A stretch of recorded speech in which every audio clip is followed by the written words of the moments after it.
Sasa nakuruhusu we mama, nakuruhusu we binti, nakuruhusu we baba, piga simu. Nitaomba sawasawa na area uliopo.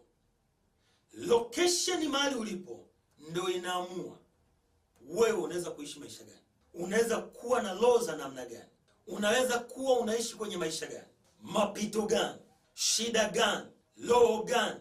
Hivyo pia vinaamua. Bwana asifiwe sana. Lakini pia wewe ambao umekosa mtoto kwa muda mrefu, umekata tamaa, hauoni tumaini tena, hauoni kuinuliwa tena, hauoni furaha tena, hakuna kitu ambacho kwako wewe kinaweza kukusaidia. Umekata tamaa kwa habari ya kuolewa, umekata tamaa kwa habari ya biashara, umekata tamaa kwa habari ya ule muunganiko. Nataka nikwambie, Mungu amekuja kusema na wewe. Mungu anataka akusaidie, na Mungu anataka akuinue. Anakuinuaje? Lazima ifike wakati Mungu afanye jambo kwako. Kupitia hii sauti ambayo unaisikia hapa leo, kuna kitu Mungu amekikusudia kwa ajili yako. Wala si tuwe kubaki vile ulivyo, ni kutoka hapo ulipo na kwenda mahali pengine. Kwa nini? Hauwezi kutoka kama umefungwa, na mfungwa yoyote huwa hawezi kujifungua. Mpenzi mtazamaji unayetutazama muda huu na saa hii, Mungu anaenda kuachilia neema ya uponyaji kwako, na Mungu anaenda kukufungua na kukuinua. Yoyote aliyepanga roho ya kifo kwako hatafanikiwa, na yoyote aliyepanga kuiona aibu yako hataiona hiyo aibu. Yoyote aliyepanga kwa habari ya mabaya juu ya uzao wako, juu ya nyumba yako, juu ya watoto wako, juu ya familia yako, nataka nikwambie haitafanikiwa. Hiyo ardhi unayokaa tangu sasa, katika jina la Yesu ninaiombea ipokee uponyaji. Na wewe unaishi kwenye hiyo ardhi, ninakuombea upate uponyaji katika jina la Yesu Kristo. Mungu wa neema, Mungu anaishi na kutawala, hilo jina lako ambalo umeandika kwenye vyeti, kila unapopeleka kwenye ofisi halionekani, kila unapoomba kazi haupati, kila unachokifanya hakikamiliki. Ninatangaza kama nabii wa Bwana ya kwamba neema ya Mungu inaenda kukufungua. Neema ya Mungu inaenda kukutoa kwenye roho ya mauti, na utakuwa mtu salama, na utabarikiwa, na roho ya mafanikio itakuwa ndani yako. Ukumbuke tunaenda kumaliza mwezi wa sita. Mwezi wa sita kibiblia ni mwezi wa taarifa njema. Mwezi wa sita kibiblia ni mwezi wa baraka ya kupokea muujiza. Mwezi wa sita kibiblia ni mwezi wa yule malaika Gabrieli aliyepeleka taarifa kwa Mariamu, akamwambia wewe umebarikiwa, na wewe umekuwa ni mtu utakayepokea mimba kwa uwezo wa Roho Mtakatifu. So Mungu anaenda kuachilia nguvu ya ajabu, na Mungu anaenda kukusaidia uweze kupokea neema kwenye huu mwezi wa sita. Mwezi wa sita tarehe 29 ni mwezi ambao historia yako inaenda kubadilika. Mfumo wako wa maisha unaenda kubadilika. Hatima yako inaenda kubadilika. Maisha yako, miradi yako, vitu vyako, Mungu anaenda kuvipa nguvu ya kusonga mbele. Mwezi wa saba ni mwezi wa kustarehe. Mwezi wa saba ni mwezi wa bajeti, iwe ni serikalini iwe ni wapi, ni mwezi wa bajeti. Ninatangaza katika jina la Yesu, Mungu akakupe neema kubwa. Kila kilichokuwa kimekufa kilicho chema kikafufuke katika jina la Yesu. Wewe ambaye unatufuatilia, ninakuruhusu, nasubiria nipate simu kama 5 ili niweze kuingia kwenye maombi. Wewe ambaye unatufuatilia muda huu na saa hii, unaweza kupiga simu yako sasa na nikakuombea, na maombi haya nitakayokuombea Mungu anaenda kukufungua, na Mungu anaenda kukubariki, na Mungu anaenda kukufanya kuwa mkubwa. Jina lako linakuwa sasa. Jina lako litakuwa na nguvu. Jina lako litakuwa na uwezo. Jina lako litatajwa kwa mema. Jina lako litakuwa na uwezo wa kusikilizwa mahali popote.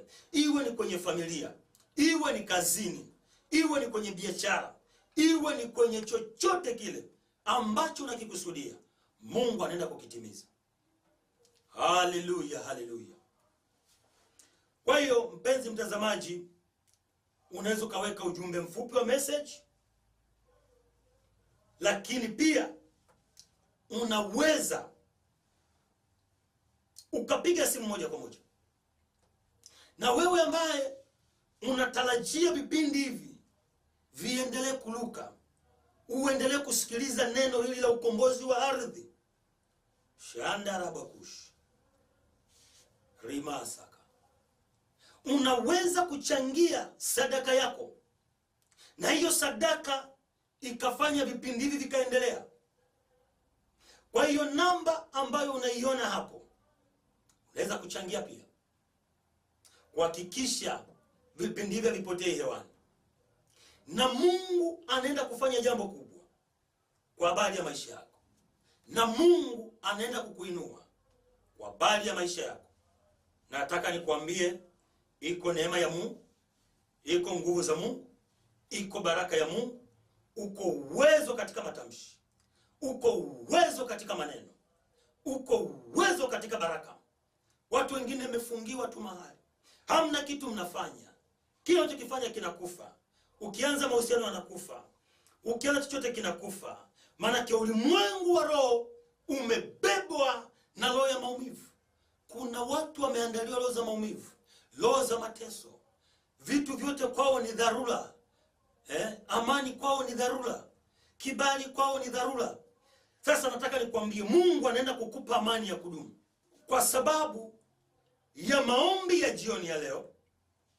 Maombi ya usiku wa leo ni maombi ya baraka na neema. Kuri masaka.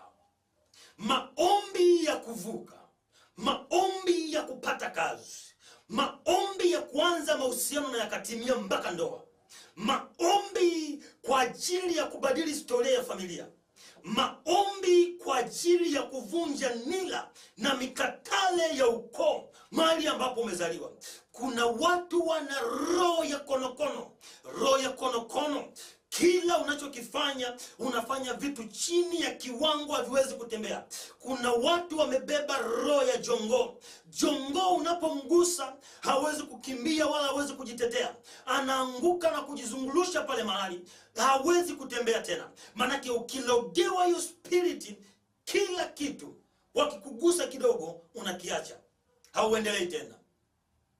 Haleluya, haleluya. Unapofungwa na hii roho katika ulimwengu wa roho, watu hawatakuelewa. Vitu vingi vitaharibika, mipango yako itavurugika, hatima yako itaharibika, ndoto zako hazitatimia, kwa sababu jongo hawezi kukimbia, konokono hawezi kutembea. Roho ya nyoka ni kuondolewa kwenye nafasi. Watu wengi wanaona nyoka, maana ulimwengu wa roho unaondolewa nafasi, unaondolewa kibali, unaondolewa nyota, unaondolewa uwezo ulioko ndani yako. Wengine wanakimbizwa na ng'ombe, maana ulimwengu wa roho, hiyo ni roho ya mizimu ya familia. Karima sakaya. Wengine wanakimbizwa na simba, maana ni mnyama aliyefanyiwa agano kwenye familia. Ni mnyama aliyefanyiwa agano kama jasiri, mwenye hasira. Baladusha da bagada. Nimekuja kukwambia, yasiyowezekana kwa wanadamu kwa Mungu yanawezekana. Yasiyowezekana kwa macho yako kwa Mungu yanawezekana. Yasiyowezekana kwenye hilo eneo ambalo umeishi muda mrefu na hujafanikiwa, kwa Mungu yanawezekana. Mungu hajawahi kushindwa. Hana historia ya kushindwa. Kuna mahali unaishi unachukiwa na watu tu. Kuna mahali unaishi familia ikupendi. Kuna mahali unaingia biashara zinasimama. Kuna mahali unaingia watoto wanakataa shule. Kuna mahali unaingia watoto wanakuwa ni wavuta bangi, wengine ni walevi, wengine hawasikii unachokisema. Maana kile eneo katika ulimwengu wa roho limebebwa na roho ya uharibifu. Kama hauamini, angalia eneo ambalo zinatokea ajali mara kwa mara. Ili eneo walikae muda mrefu bila kufanya tukio. Kwa nini? Damu inalia, inapiga kelele, inazungumza, inadai damu nyingine, inadai kulipa kisasi. Wengine mmeenda kwa waganga, mmechanjwa chale. Zile chale manake ulijitoa sadaka ya damu ya mwili wako. Kwa hiyo kila utakapotafuta kitu, hakuna kitu kinaweza kuzidi. Hakuna mnyama anayeweza kuwa na nguvu ya damu ya kuizidi damu yako wewe. Kwa hiyo kila ulipoenda walikuchanja chale. Na walipokuchanja chale katika ulimwengu wa roho, hukushtuka. Damu yako haiwezi kulingana mnyama wowote. Na ndiyo maana hakuna damu ya mnyama yoyote inayoweza kuingia kwenye mwili wa mwanadamu.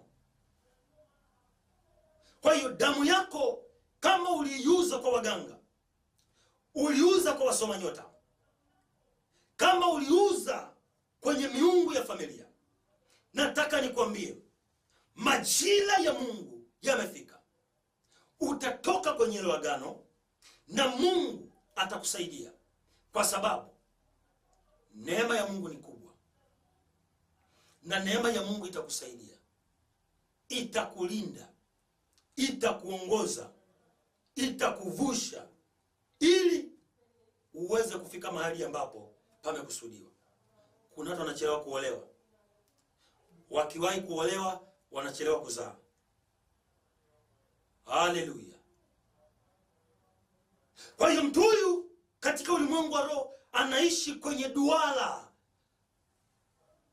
ambao amewekwa hapo katikati. Amejengewa ukuta unaotafuta maisha yake, unaotafuta ndoto zake kuharibika. Leo tuko hapa kwa ajili ya kuvunja hizo nira, kuharibu hiyo roho, kubomoa hiyo madhabahu, ili Mungu afanye jambo. Haleluya, haleluya. Simu yako moja tu, wewe ambao utawahi kupiga, utapokea simu yako, nitaongea na wewe na nitakuombea, na Mungu atakubariki sana. Mungu atakuinua sana. Mungu atakutendea mambo makubwa. Mahali ulipo ukiwa unaumwa, mahali ulipo ukiwa unasumbuliwa na chochote, gusa hapo mahali. Nataka nikuombee kwa dakika moja. Dakika moja inabadilisha historia yako. Dakika moja mfumo wako wa maisha utabadilika. Dakika moja historia yako itabadilika. Mahali panapokuuma, gusa. Nami naenda kukuombea katika jina la Yesu. Baba, katika jina la Yesu, asante kwa ajili ya huyu mama. Asante kwa ajili ya huyu baba. Asante kwa ajili ya huyu binti. Natamka uponyaji kwenye mwili. Natamka uponyaji kwenye ndoa. Natamka uponyaji kwenye mahusiano. Natamka uponyaji kwenye biashara. Natamka uponyaji kwenye familia. Natamka uponyaji kwenye eneo analoishi. Natamka uponyaji kwenye nyumba alizojenga za kupangisha. Natamka uponyaji pale alipozaliwa kijijini. Natamka uponyaji kwenye kila anachokigusa katika jina la Yesu. Mungu akukumbuke na Mungu akubariki. Mungu akutendee mema. Tangu siku ya leo, wewe sio mtu wa kawaida. Wewe ni mtu mwenye nguvu. Wewe ni mtu shujaa. Wewe utafika mbali. Wewe utafanikiwa. Utapita juu ya vichwa vya maadui zako, wala hakuna atakaye kuzuia tena. Tangu siku ya leo, katika jina la Yesu. Mungu akubariki na Mungu akutendee mema. Tunapatikana Goba Center. Ukifika pale ujue bodaboda utakuta pale kanisani. Na muulize tu kwamba nataka niende kwa kanisani kwa mchungaji Vincent. Utakuwa umefika. Mungu akubariki sana na Mungu akutendee mema. Shalom, shalom. Tukutane tena kwenye kipindi kingine kwa neema ya Mungu katika jina la Yesu. Amen.